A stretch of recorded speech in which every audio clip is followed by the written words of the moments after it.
And indeed you are. Anticipate Ryan Day at the podium here any minute up on campus as the Buckeyes finished up their most recent practice. The schedule this week will be similar. It'll culminate with a scrimmage on Saturday, the way that it did this past week. This is the first time Ryan spoke since the scrimmage on Saturday, so interesting to get his thoughts on that. Of course, all of the attention and eyes and thoughts are on the quarterback competition. It's one of those things that we've talked about ad nauseum. We've talked about it really all off season.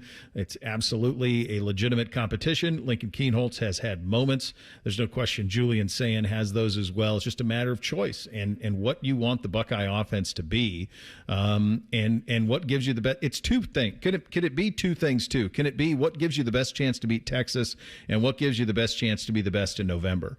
Is it possible that that's the same player? Is it a different player? Those are the type of things that they're weighing right now on campus, and it's Day and Fessler and obviously that Hartline are going through those conversations. They're having them on a daily basis. They're poring over all of it, and it's a massive decision.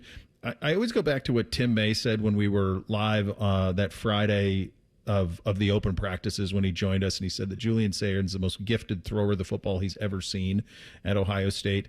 And then you start to think about what this offense is in terms of the strengths of this team. The pass catchers on this team are just legit. The receiving core is the best in the country. The tight end room might be the best in the country. You heard Austin. If you missed, you can get it wherever you get your podcast. We had him on in the first hour. He talked about Jelani Thurman. No one was anticipating that. All of a sudden, he's going to be a productive weapon. So you have that. What does the backfield look like behind him? Is this a roster that, as put together, is set up as a pass first, think C.J. Stroud type of offense where you just spin it around to those talented weapons? I mean, Ryan Day looked at C.J. Stroud and he looked at Garrett Wilson and Chris Olave and all of that talent, and he said, boy, this feels like this is kind of who we are. Let's live in this world. And they did, and they thrived. So I keep going back to that when I just think roster makeup. It feels like more of a Julian Sayin fit than a Lincoln fit, and that's not to take away from either one. It's just these are two ultra-talented kids competing for the same job, and only one can win it. Yeah, it does feel this season I'm going to have to put DaBomb in a box, and I can't be resting on that gimmick because DaBombs probably play one, or at least the thing that I hope Ryan Day comes out wanting to do against Texas is throw it all over the place. And while both quarterbacks we think can do that, it would feel like the favor goes to Julian just a little bit in being able to connect with all of those pass catchers in so many different dynamic ways.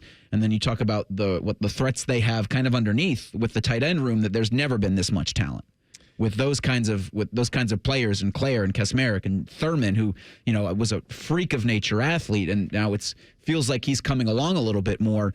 Are you just pushing the ball down the field? And again, that would favor, I think, a little bit to Julian.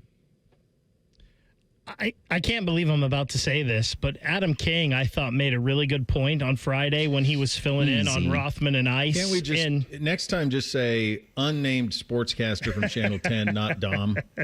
Let's just do that. Many are saying. The guy that wants to have as good a hair as you two. But he said it's interesting that when we talk about Lincoln, all you hear is how athletic he is. And nobody ever talks about what makes Lincoln a good quarterback. And sure, athleticism is part of what makes Lincoln a good quarterback. But if we just wanted an athlete at quarterback, we'd throw Devin Sanchez or Caleb Downs or Jeremiah Smith back there. Oh, yeah. But this kid is actually a really good quarterback. And I thought it was interesting hearing Austin Ward earlier talking with you about the Joe Burrow and Dwayne Haskins. And, for that team, Dwayne Haskins may have been the better choice, but in the long run, Joe Burrow has ended up being the better quarterback in the NFL, and obviously we don't know what would have happened with Dwayne. Mm-hmm. I think that's another interesting aspect of this is they're not only choosing who's the better quarterback right now, but who's the better quarterback for this team. It's also, at minimum, a 2-year decision. Yeah, you're giving the guy the start and then the presumptive start in 26. Of course, yeah. It's a 2-year decision. Unless Lincoln got it and just lit the world on fire. I guess. I suppose that would be the case if he went just nuts and was all of a sudden an NFL prospect and all of those things. But, typically you can kind of see those type of ascents coming. So, yeah, I suppose in that instance. But I think more realistically than not, it's kind of a 2-year decision. Look, you don't get offered a full scholarship at the University of Washington unless you can play. So Kalen DeBoer was at Washington. He saw Lincoln Kienholz out of South Dakota and said, this kid can play. He can play. And he got him committed. And Lincoln Kienholz, if Kalen DeBoer would have stayed at Washington, Lincoln Kienholz would have been the successor to Michael Penix Jr. That's the way it would have gone. So that's your sliding doors. You want a sliding doors? That's it. Is that he would have been the successor to Michael Penix last year at Washington had DeBoer stayed, had Ohio State not getting into the mix. And Ohio State got into the mix, if memory serves, I'm pretty sure it was because, I think this all lines up, this was the year that Quinn Ewers transferred because Quinn came a year early. They didn't think they needed another quarterback in the room because they already had him. They had Aaron Nolan behind that. And Lincoln popped in there. They got in on Lincoln late. He committed in December and got him in the mix. And then he finished his senior season. The rest is history. I think when Adam's talking about that in terms of like we don't talk about what he is as a quarterback, it's because no one's seen it. No one's seen it. He played one game, which was malfeasance. Yeah, it was bad. That he was in that game and so ill prepared. It's not his fault at all. No one holds that against him. But that's the only time we've seen him play. You know, last year we saw, this is the other part of it, and this goes to the preconceived notions part. Here's what we know. Julian Sayin showed up last year and immediately went ahead. He immediately was the third guy. Last year in the season, he was the third guy. So that happened right away. Now, did Kienholz make up that ground and pass it? Perhaps. There were moments in spring where it felt like maybe he passed it, and then Julian had the final say in this thing. But here's the thing that none of us know, and quite honestly, the only people who do know are in the building. What is happening at every one of those practices? We get such a small window into what is going on with and this is just the way college football is, and we're blessed to have what we have. You could be at Florida State where they don't have anything, but you're getting our glimpses are minuscule in comparison to the overall view that Ryan Day has. He sees all of it. He sees how are you in the rooms? How are you as a leader? How are you in the weight room? How are you with your teammates? Will people follow you? Or you Bo Callahan and no one goes to your birthday party. Like, that's the type of stuff that Ryan Day knows. We don't know that. We don't know that. I reject the notion that we're overlooking Lincoln Kienholz or if we're sleeping on Lincoln Kienholz. Like, he's in a quarterback battle at Ohio State. I agree. He's not being slept on. He's not being ignored. Every chance the coaching staff gets to talk about him, they gush about how good of an athlete he is at everything. Like, I think we're one Ryan Day press conference away from him being a Taekwondo world champion. These guys, they can throw a great football. Point out of you. The only reason you're in that the only way to get in that quarterback room is to be the best of the best of the best of the best, sir. And he's in a neck and neck quarterback competition, and all those intangibles that you mentioned are going to be the separators for this job. It's a fantastic point out of you. For all of the talk about we don't talk about enough as a quarterback, it's not us who takes his handicap from a 6 to a 4 to a 1. It's not, we're not doing that. That's coaches doing that. It's talking about all of that. So coach is bringing some of that on himself when he talks about, how special of an athlete. He's great. Yes, he should be. He wants to be Ohio State's quarterback. Yeah. He's in the mix to be the Ohio State quarterback. Like it's a pretty elite level of minimum threshold to get in the conversation. So, yeah, I mean, that's kind of where you stand with this thing. It starts to hit you when you think about the makeup offensively, though, that I just keep coming back to saying in that regard, because I just think this offense is built for kind of the ultimate point guard. And it's built for the C.J. Stroud type of quarterback.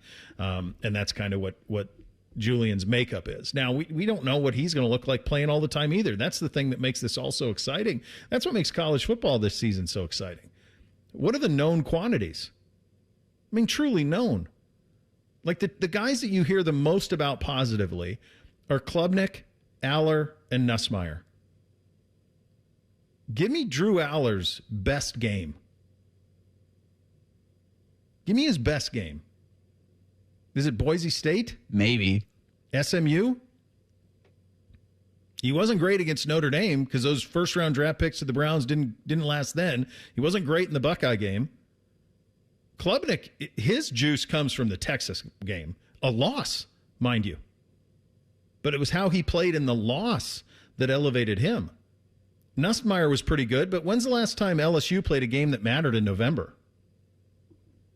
I mean, I'll wait. Joe Burrow might have been quarterbacking that Tiger it's team. been a minute. Last season for Aller against Kent State, 309 and 3 touchdowns. He had 3 touchdowns against West Virginia, 3 touchdowns against Purdue as well. 391, 2 touchdowns, 3 interceptions, though, in the win over USC. He was decent in the SC game, but had at least one stupefying interception I remember well. He hit Tyler Warren on an absolute seed. I remember that. Only over 300, though, 2 times last year. Most of it's 220, 240, and that may not be his fault. That could be just the offense they were running. They've got 2 really good running backs, but it's hard to believe for me in Drew Aller. No, that's what I'm saying. So even the guys you don't really. I mean, the game that Klubnik had, it's against Texas that gives him so much of the juice. He's 26 of 43, 336, 3 touchdowns and a pick, 60% completions. The week before against SMU in the ACC title game, he's 58%. Threw for 4 touchdowns, but 58%. He was not good in the loss to South Carolina. I'm just saying, this is a wide open year in college football. Nobody really knows what to expect with any of these things. That'll be so much fun. Yeah, it is. It is going to be fun. And the reality is, and this is the other reason why this is such a massive decision for Ryan whenever he gets to it, is it's not just the quarterback for the Texas game. It's the quarterback. You want it to be the quarterback for the season. And as I mentioned, you want it to be the quarterback for 2 seasons. That's ideally what you do, because you don't want to be doing this again. You want somebody to win it. You want somebody to then take it, and you want the entire operation to believe completely in that player. That's the job. And then it sets up a transfer for the other one, and then who knows what happens. That's where you get that Burrow conversation where all of a sudden Joe Burrow is in this spot where it's LSU or Cincinnati because no one else was really in on him at that time. And he did the gutsiest thing you could do, and he went to the place where they just hadn't developed franchise NFL quarterbacks. He went to the complete unknown. He could have gone to Cincinnati and played for Luke. Everybody would have known that, but that's not what he did. He made the guts play, and he went to LSU, and the rest is history. Greatest single season probably in college football history. So you just don't know what's going to happen with these things. But you have a feeling that what this quarterback room looks like right now, it won't look like next spring. And so that's the gravity of this decision, is that. Now, the good news is all of them are going to be there this year. But then after that, who knows what's going to happen?